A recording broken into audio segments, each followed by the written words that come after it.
கோபி ராதிகா கிட்ட என்னைக்கு ஒன்று கல்யாணம் பண்ணணும் அன்னைக்கே என் வாழ்க்கையில் இருந்த நிம்மதி என் சொந்த பந்தம் எல்லாம் என்னை விட்டு போயிடுச்சு அப்படின்னு சொல்லி பயங்கரமாக திட்டுறாரு.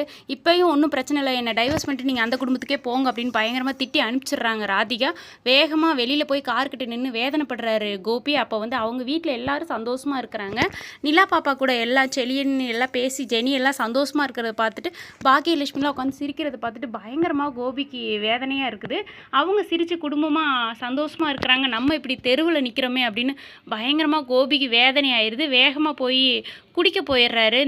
இந்த குடும்பத்தை நம்ம ரொம்ப மிஸ் பண்ணிட்டோமே, இவ்வளோ அழகான குடும்பத்தை விட்டுட்டு ராதிகா பின்னாடி போயிட்டோமே அப்படின்ட்டு நினச்சிட்டு கோபி வருத்தப்பட்டுட்டு போய் குடிக்க போயிட்டு குடிச்சிட்டு சோபாவில் உட்காந்துட்டு பாட்டு பாடுறாரு. தெய்வம் தந்த வீடு வீதி எதுக்கு, அழகான குடும்பங்கிற மாதிரி பாட்டு பாடிக்கிட்டே சோபாலே உட்காந்து செல்லை பார்த்துட்டே பாடுறாரு. இப்போ ராதிகா பெட்ரூமில் இருந்து இவர் ஏன் இந்த பாடு படுத்துறாரு அப்படிங்கிற மாதிரி எட்டி பார்க்குறாங்க.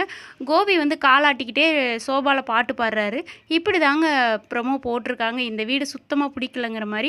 கோபியோட நடிப்பு யாருக்கெல்லாம் ரொம்ப பிடிச்சிருக்குன்னு கீழே கமெண்டில் சொல்லுங்கள். நிறைய பேர் கமெண்ட் கொடுக்குறதுக்கு ரொம்ப நன்றிங்க.